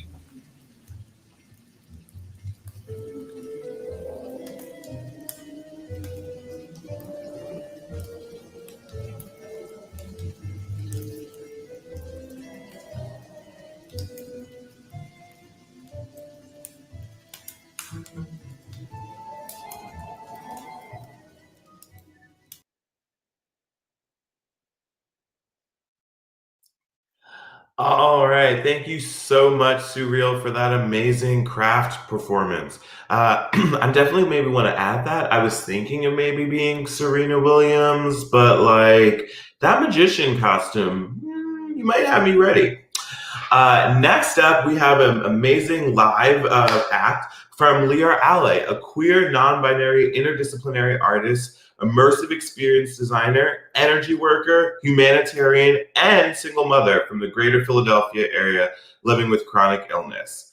They're going to be having a live set. So without further ado, before I introduce them, I do want to remind everyone that we have got a new donation during that last workshop. So thank you very much, but please donate at PNQ Fest on Venmo. Now, without further ado, here is Lior Ale. Hi, thank you so much. Welcome. This is Discovering Erotic Imagination. I'm your host, Lior.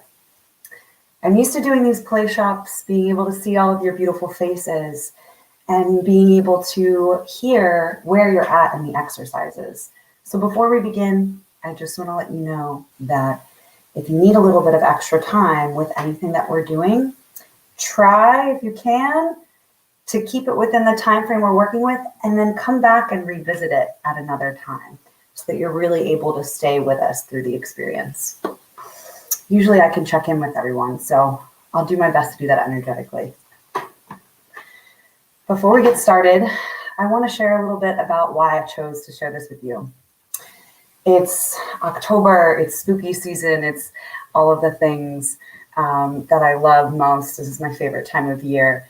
And I wanted to offer something that speaks to the shadow side of our culture, of ourselves. I wanted to do something that was going to lean into and help us embrace things that maybe don't always get to see the light of consciousness, maybe don't always get to see the light of, conversation and celebration in our culture and in our communities.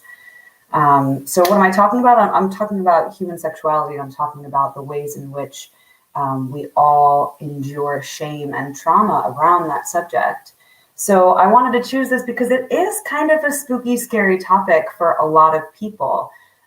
Even if you think it's not for you, I guarantee there's some aspect of it, right, that kind of gives you like the willies. So we're here to do this work together so that we can feel really safe and held, and then we can go forward and do that work, on our own as well. So I'm going to recommend that we set our space before we begin. I'd like you to be wearing something comfortable. You can be nude. You can be, hopefully you're in a really comfortable space. We're going to be here for about 40 minutes. So settling into a nice seated position. You're going to need a journal and a writing utensil and a crystal. If you're the type of person who feels connected to crystals or any other kind of talismans,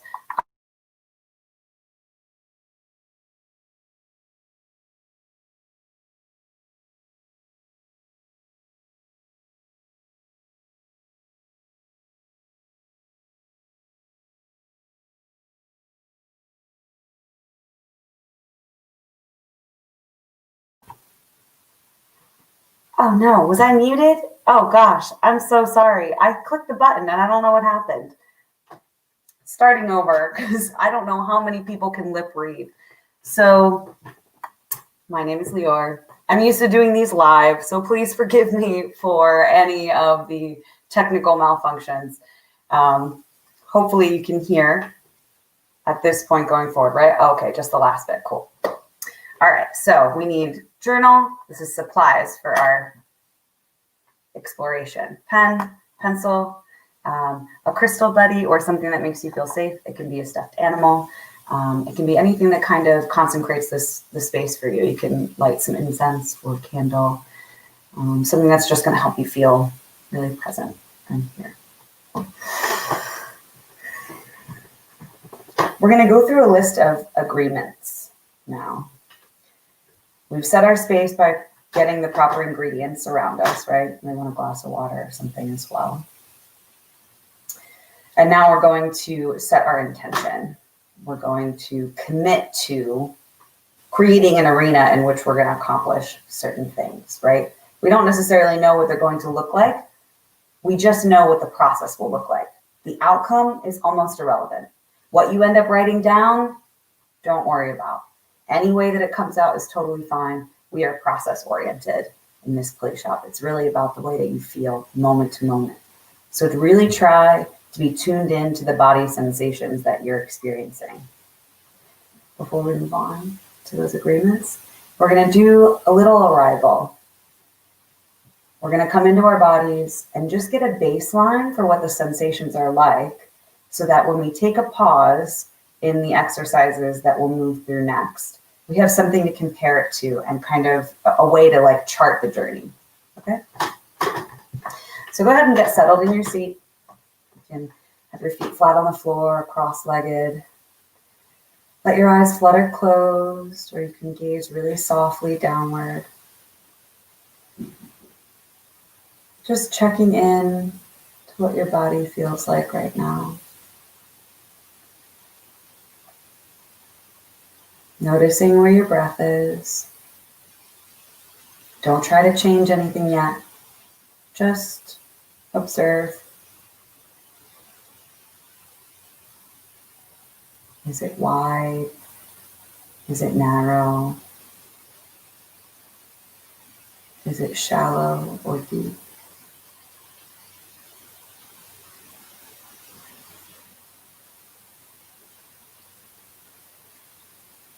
Is there anything moving in your body? Any heat or cold? Tingling or itching? Pain or even pleasure? Comfort in the way that you're positioned?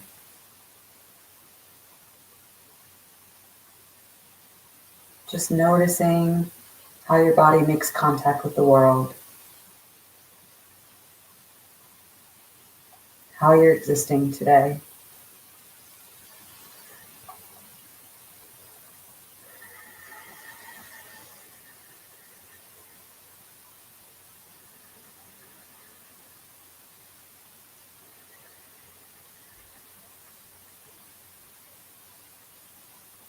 Invite your breath to deepen, and we're going to take 2 really deep breaths, bringing it all the way down into the low belly and really trying to expand the stomach. Let it be soft. See if you can fill it all the way up, and then when you exhale, completing the exhale so that there's nothing left, squeezing every ounce of air out of the lungs. So we'll do 2 breaths like that now. Inhaling. And exhaling.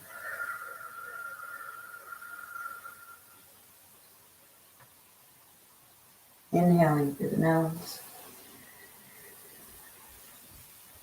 Soft belly, and exhaling.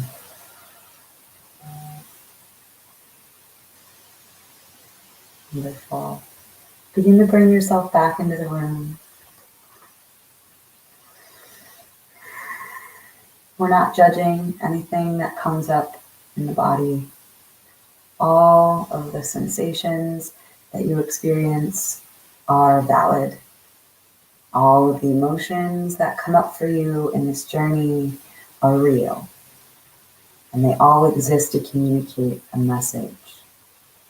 I want to encourage you to suspend your judgment completely for the next 30 minutes that we're spending together.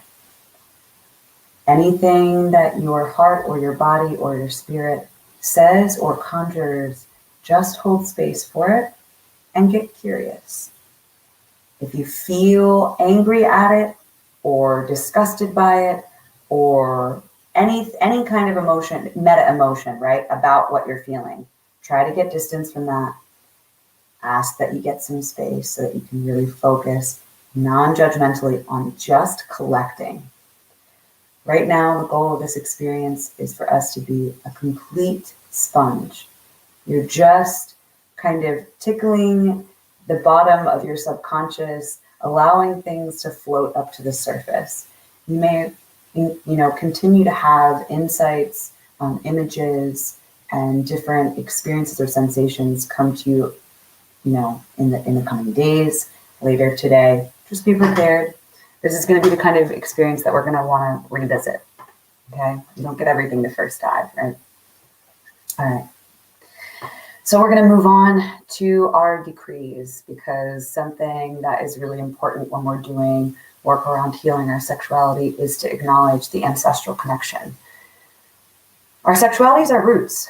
It's our heritage, which means it's very, very complex, right? What we know about history is that there was a lot of darkness, and we are doing our best, as humans, to kind of crawl out of that. And a lot of techniques like these kinds of play experiences can reconnect us with that. So taking a moment to really appreciate that you might be the first person in your lineage that has really had the time and the resources and the bravery and the support to look directly at whatever your hangups are, whatever the trauma or the pain is, or shame around your body, around your sexuality. You have the ability to actually work on that. Instead of just continuing to survive, we, this generation, we, you and me right here now, have the ability to heal the past and the future, right? Just by doing work on ourselves right now. So we're going to move through a couple of decrees. You can say these out loud. I'll give a little pause after each one. Try to let it soak into your consciousness. You can close your eyes while we're moving through this if you like. In this now, I invoke, decree, and dream awake sacred sexuality. I reclaim erotic innocence, and I always commit to expressing the sacredness of sexual force for pleasure, creativity, and healing.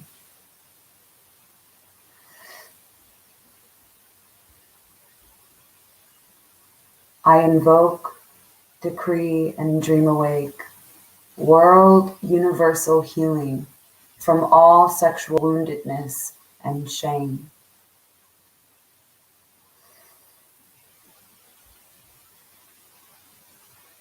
I invoke, decree, and dream awake worldwide release of all manipulating forces and beings who would exploit humanity, past, present, and future.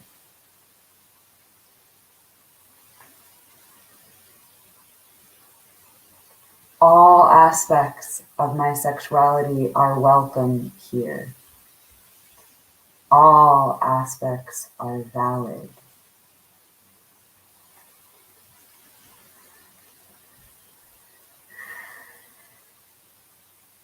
Go ahead and take this moment individually to tune into your ancestral connection, your connection to spirit, whatever it is that you name that connects you to your heritage and your ancestry, and thank them for trusting you to be the one to purify your bloodline, that you are going to be the one that doesn't pass on the cycle. You are going to be the one that changes things. And that is a huge gift. So let's take a moment and just send that gratitude up to them and invite them to share their wisdom with you through this experience. The intention that we set today is going to be opening ourselves up completely to listening to what our unique work is from these ancestors. What is our unique work in healing our bloodline, our heritage, and pulling any kind of judgment out of the way to allow for that to come through. You can add your own personal spin onto that if it feels right. All right. We're going to dive in now. I want to set a premise for you before we go into this journaling meditation. I want you to change the way that you think about your sexuality, your erotic imagination, for just a moment. Just for the next 20 minutes, I want you to fully believe that it exists to heal you, that no fantasy that you ever have is bad, that every single desire, everything that you imagine that turns you on is pure and good and innocent. There's nothing perverted or disgusting about it, even if what you're imagining wouldn't be good in real life, even if it would be problematic in real life, even if you aren't even sure if you really like it, but it's turning you on when you're imagining it. Doesn't matter. Your erotic imagination is not about what you actually want to happen in real life all of the time, right? Your erotic imagination, stick with me here for just the next 20 minutes, right? Its function, what it exists to do, is to heal you. That's its purpose. If each of our emotions has a purpose and each of our cognitive functions has a purpose, right? That's the purpose of your erotic imagination. The part of you that fantasizes and desires, that's its job. Your desire is your compass. It leads you towards what will heal you and what is healing for you, even if that means edging on things that are scary or that have been or could be traumatic. I am not advising that you act on any of the things that come up for you in these experiences. Like I said, what we're doing is harvesting. This is about allowing yourself to dream, which means we're also not going to confine ourselves to the human form. I want you to really invite yourself in these next journaling prompts to dive in really deep and go as weird as sci-fi as you possibly can. You can combine yourself with animals, with aliens, with plants. You can do whatever you want. You can change the genitals you have. You can change the orifices you have. Forget genitals. It could be anything you want. I want you to really reach for it, okay? We'll start with things that are a little bit more familiar, and then we're going to move into more uncharted territory. And the goal is to really let yourself unleash, okay? So for the next 2 minutes, we're going to start with something really easy. You're going to do great on this one. I want you to pick, in your mind's eye right now, close your eyes for just a moment. Think of what was the most satisfying, most fulfilling erotic experience that you ever had in your life. Doesn't have to be sex. Notice I didn't say sexual experience, I said erotic experience, which means any situation where you felt so turned on and so alive with desire and that, you felt very free to express your erotic identity and your sexuality and to be intimate, all of those things. It can be alone, it can be with other people. 2 minutes. So go ahead. At 3 o'clock, we're going to move on to the next one. Giving as much detail as you can. It might matter about who it was with, right? It might not. You might not even see the person's face. You might not even remember that, right? It might have been about where you were or who was around or What other elements were at play? It might have been about the emotional context. Like, did you recently make up or break up? Or did you recently share a really, scary thing together and you conquered it and you came through the other side stronger, right? I want you to think about the emotional context that went into this best ever erotic experience, the environmental context, what was going on, and think specifically about the peak. We have like 30 seconds left. Think specifically about the peak. Remember, you can come back to any of these prompts and you should. What does the peak of that experience look like, feel like? Just naming it. We're not analyzing, we're not wondering why. We're just in the experience, in the memory. 30 seconds.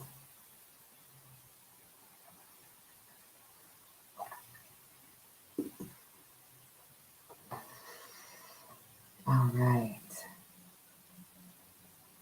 Tidying up our last words, finishing our thoughts.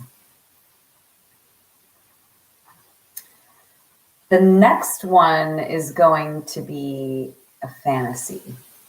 And I'm going to give you 3 minutes for this. So 3:03.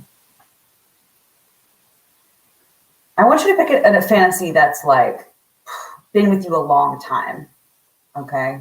You can hold your crystal for this part if it helps you access that dream state.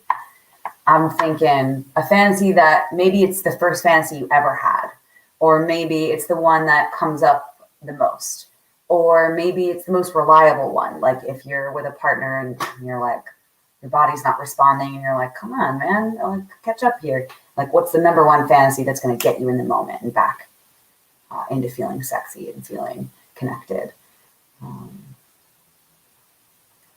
And again, focusing in on what are the most pleasurable details of this experience.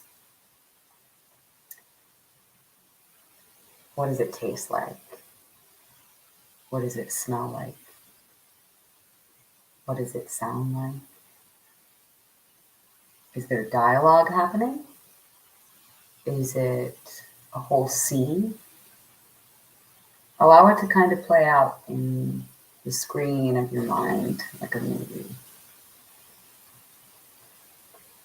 Fleshing out those details, 1 minute left. As much as you can, remembering that anything is okay here. No one ever needs to read what you write here. This is only for you, completely private.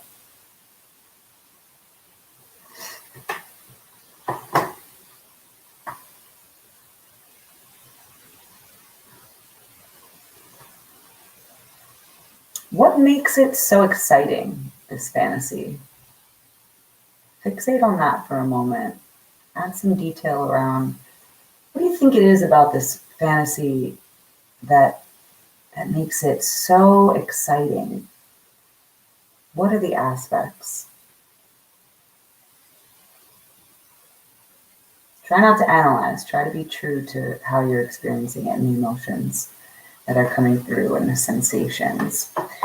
And again, focus in on that most intense moment of excitement, that climax. What does it look like? What does it feel like? All that.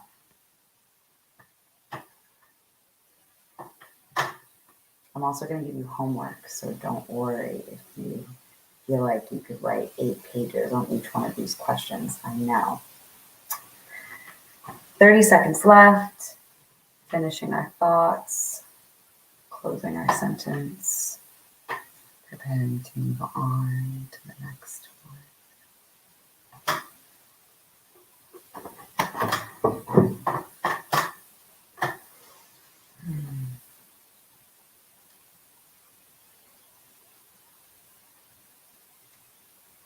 All right.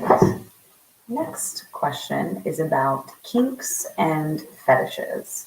So just a little definition for you in case you're someone who doesn't have experience in that realm. A fetish is a concentrated symbol of ultimate arousal, okay? What that means is it's a projection from your erotic imagination onto something that is traditionally not considered a sexual stimuli. It's all socially constructed. None of them are better or worse than any of the other ones. They all exist on a spectrum, just like everything else, right? So a kink or a fetish it could be anything that is generating intense arousal. Now, I won't go into how it functions because we could be here for days, right? There's so much information. And right now we're not analyzing, but I just want you to know that aspect of it, right? Like it could be anything. It could be genuinely, it could be when you watch a partner, play with kids and they look like, wow, they'd be such a great parent. And that gives you little butterflies in your stomach and you just want to like fuck the shit out of them in that moment, like that counts, even if it's not like a traditional kink or a fetish, right? That's like a non-traditionally sexual experience that awakens some kind of desire in you. I want us to try and separate, the idea of eroticism only being around sexual, body parts or activities. The erotic imagination can run through and enliven every single thing that we do, everything you create, everything you cook, every conversation you have, or looking to awaken that and broaden it from just this sexual connotation. So that's our doorway, right? The sexual stimulation and the sensations there is kind of our doorway and kind of like I caught the scent. Now I can follow it back into desires that expand out from there and show you more about what you really want out of life, not just what you want out of, a sexual experience. And this is all working towards fulfillment, right? That's what we want. We want ultimate fulfillment, deep satisfaction, deep lasting satisfaction in our relationships and in ourselves. I think anyway, who knows? That could change. That's what I think. So the next question is, and we're going to do this for 5 minutes now. So like 3:10, because I talked for a little bit extra on that one. I want you to go through and just list out everything you can think of that is, particularly arousing for you. And I'm not talking about like, oh, I really like my clit sucked. No, I'm talking about like things that are a little bit out of the box from that, right? Like I really like having my thighs bitten, or right, something that's not so on the nose, not so obvious. You can list those other things too, but I'm just challenging you to step outside and be a little bit more nuanced, right? We want to try and find the edges of this arena. If the center of this erotic journey is those sexual symptoms, right? Like the physical experience of arousal, it's like around the edges is where they join with, spirituality and our fulfillment and our purpose in life. And so we're trying to like kind of expand and open everything up so that we can move freely through all of that whole imaginative landscape.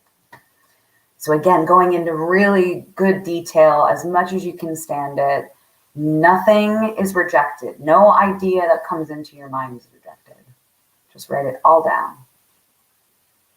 It can be things that have never happened, even that you just think you would be really into. Like I would fantasize about being tied up before 10 years before I ever tried to tie myself up at all.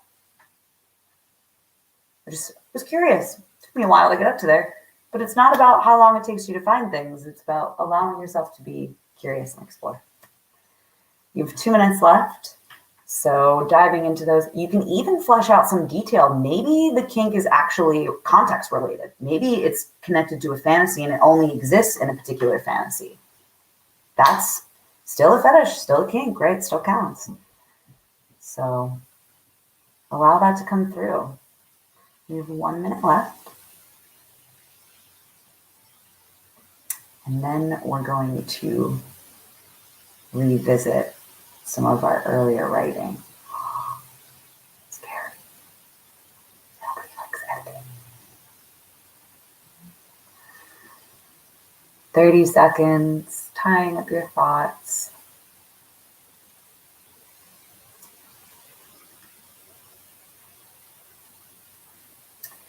And then when you're finished with that, what we're going to do is go back to what you wrote just a moment ago. And I want you to just read it and soak it in. And if that judgmental voice comes up in your head as you're reading through, starting with the peak satisfying experience, moving through the fantasy, and then in through the kinks, you just quiet that voice, allow it to pass. And as you're reading, try to re-experience the sensations connected to what you've written. So if your fantasy involves being abducted by really intelligent and gentle and sophisticated aliens, going so far as to imagine the temperature of the table that they lie you down on, and the texture of their small little succulent hands when they touch you. Whatever it is, fleshing it out in as much detail, sensory detail as possible. What does it feel like? And we're going to do this for just one more minute. And then we're just going to brain dump about what that experience was like. So go ahead and take about 30 seconds left to read through and experience the sound of your interior thoughts. When you write, that's the voice that's inside your head. That's your inner monologue. And how that voice sounds is really important. It should feel good. It should sound familiar. And if it doesn't yet, that's okay. You can build a relationship with the voice of your imagination just as much as anything else.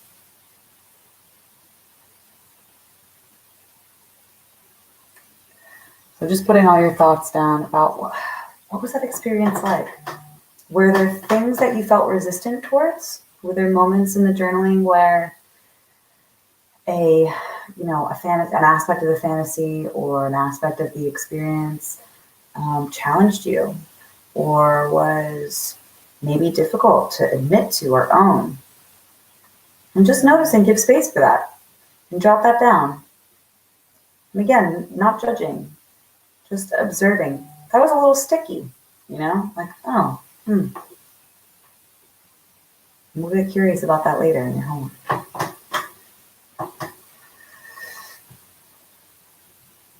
One more minute.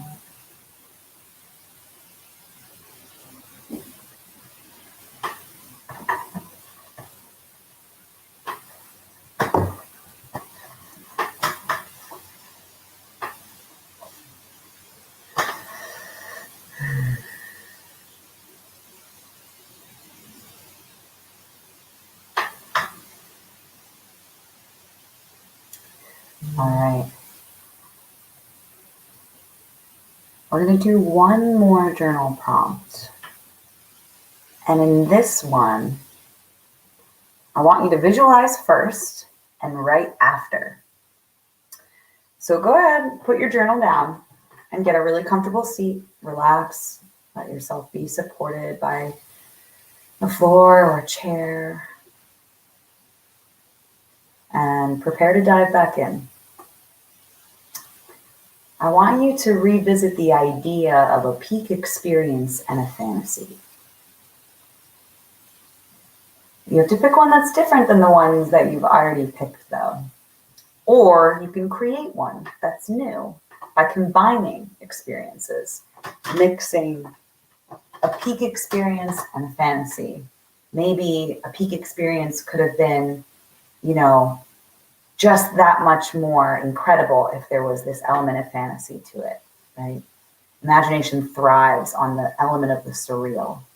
So let's start with something that's sort of realistic. We'll start with something more in the peak experience realm, like something that was really satisfying. And you could also combine peak satisfying experiences. That is also good. And bring some elements of fantasy into it. And our eyes are closed. And we're really soaking into the sensation of that. And we'll do just a couple minutes, deeply breathing while you're moving through it.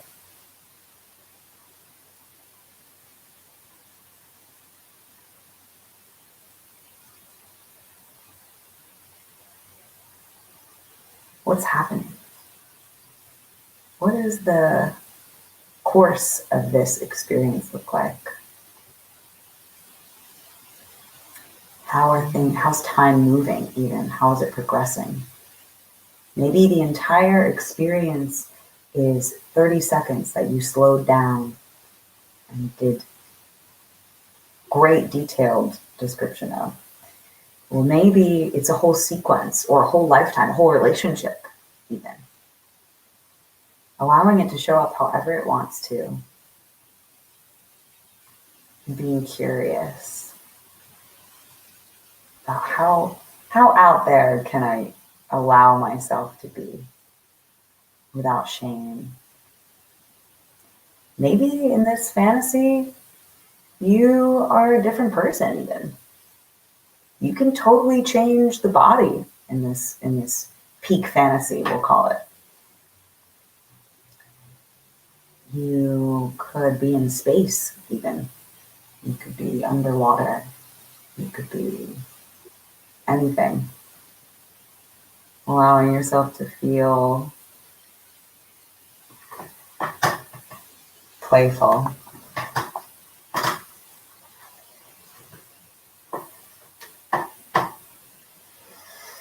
You can hold your hands on your heart for this, or hold your crystal to your heart or in your lap, whatever helps you visualize. And when you feel like you have it, right, you might come up to a wall. If you feel like you haven't fleshed out the experience yet, stay with it and keep going. You don't even have to journal at all if you just want to flesh it out, and you can journal later. Take your time. But if you're ready and you want to start jotting it down before you forget details, go ahead and pick up your pen and paper. And we're going to spend about 4 more minutes on this before we close our play arena.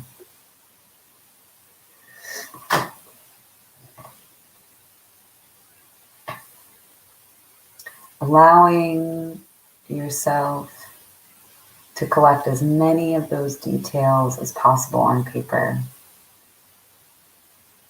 And again, remembering that anything that comes up, even if it feels icky, deserves space. This is your private, sacred space. You don't have to do or be anything that you don't want.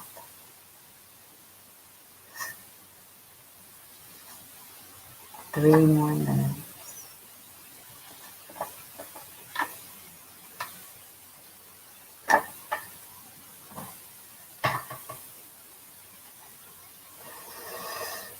Remembering to breathe. Sometimes as we experience symptoms of rising arousal, we hold our breath. But in order for erotic energy to move, the breath must move. Allowing that to be free, coming in and out.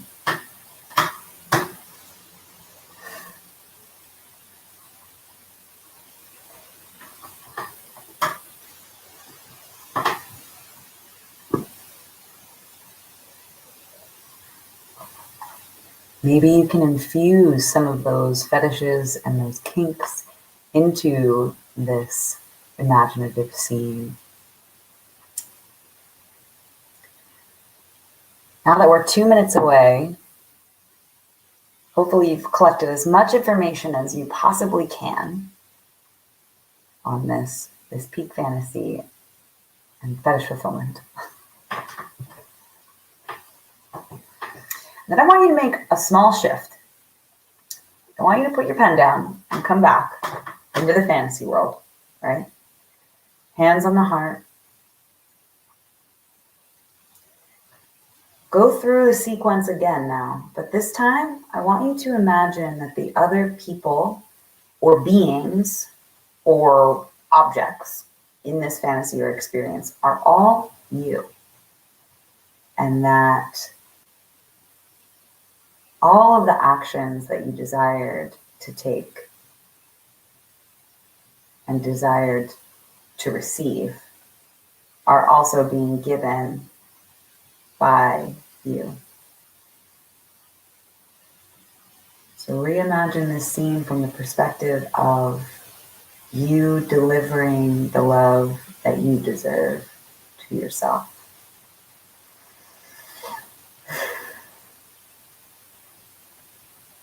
All of those things that you wanted, you have. And they're all coming from you.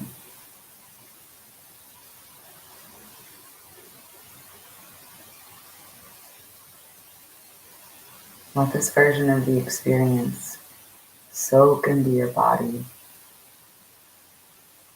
Let it light up your skin with sensations.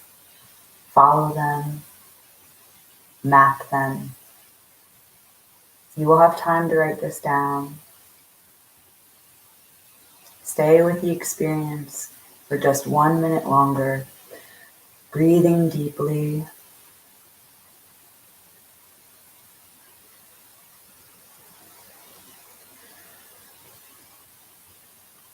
Feeling yourself receiving that love and adoration from yourself. Trusting that all of your desires and all of the erotic things that arouse you are pure and innocent, that they are just parts of you like all of the other parts. Thank them for existing. Give a little bit of gratitude to your desire center.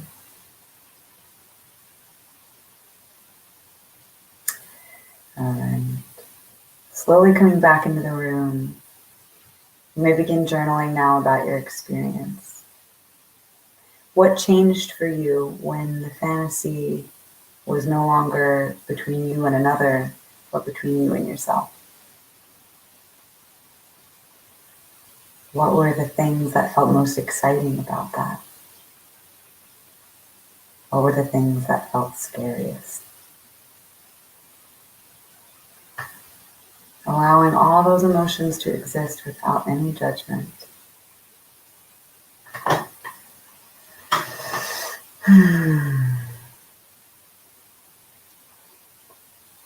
So we have just a couple minutes left in our time together. I want to allow you to continue to journal while I say goodbye, so you can collect as much of this experience as you can. Your homework is to revisit your journaling and revisit these prompts and encourage yourself to not only write more, right? More fantasies that you didn't think of before, in more detail, more peak experiences that you didn't analyze, and thinking about what are the emotions that were present for me during that, and what were the contextual elements, what were the elements of story that played into that, all of those things. And I'm going to give you some resources to take home if you would like to continue to learn about this kind of stuff. I'm a huge sex geek. I am obsessed with always learning more. The Erotic Mind by Jack Morin, the research that this human being has done is absolutely incredible. This, as well as Come As You Are by Emily Nagoski, are two of my foundational sex ed and sexual healing books. I also am really passionate about sharing these resources as I come across them. That is just the tip of the iceberg when it comes to stuff that you can learn about sexual healing. So my website is www.leorlay.com, and I am Eccentric Earthling on Instagram.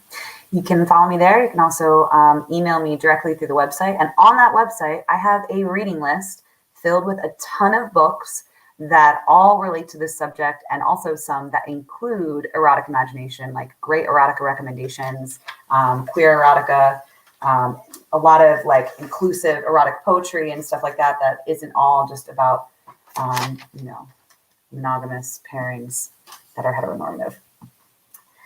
So thank you so much for committing to this. I know sometimes it can be really spooky to dive into these things, and I'm really thankful that we could do it together. I would love to continue to support you on this journey. Please reach out. Tell me what this experience was like for you. If you have any questions, I'm here to answer them. You know where to find me. Eccentric Earthing on Instagram. I'm Leora Allais on Twitter, and the website is leorallais.com. Thank you so much for having me. I really appreciate this time. Please don't forget to donate to Phreak and Queer. They've done so much work in putting this together for y'all and in making an exception for me to let me do this live because I couldn't figure out all of the technology to record it for you. That was really special. So yeah. I hope that you enjoyed this.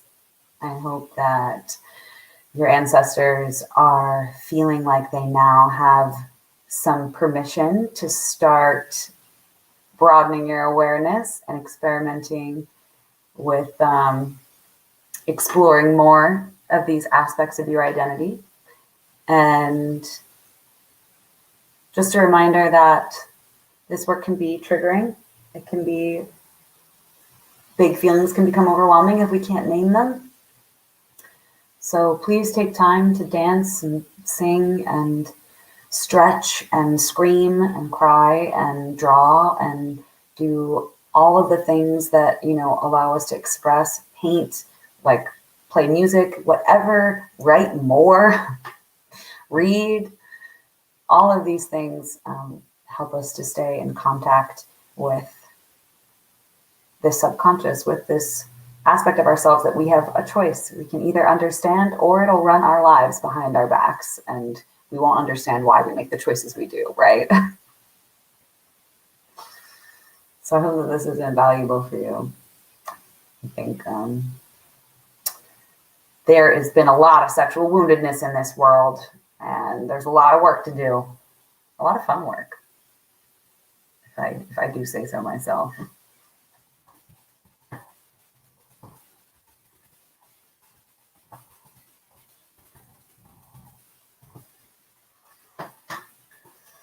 I appreciate y'all so much. This has been really special. I wish I could see all your faces. I love doing Zoom and online workshops and being able to like get silly and being able to see everybody's cute face all close up. I can't wait until we start hanging out in person again. Everyone's going to be like, oh, you know, you actually look better on webcam.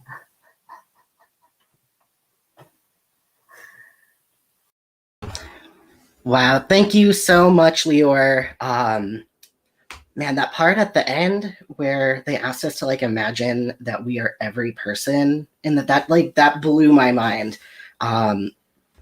So my name's Fawn Flambe, and I am here to let you know that our wellness portion of the second day of PNQ Festival is now coming to a close. But don't go too far because we are starting a new stream for happy hour in just about 10-15 minutes. So go stretch your legs, do some dancing or singing, go to the bathroom, and then join us right back here again for happy hour. Again, my name's Swan Flambe. Thank you so much all for joining us for the wellness portion of PNQ Fest.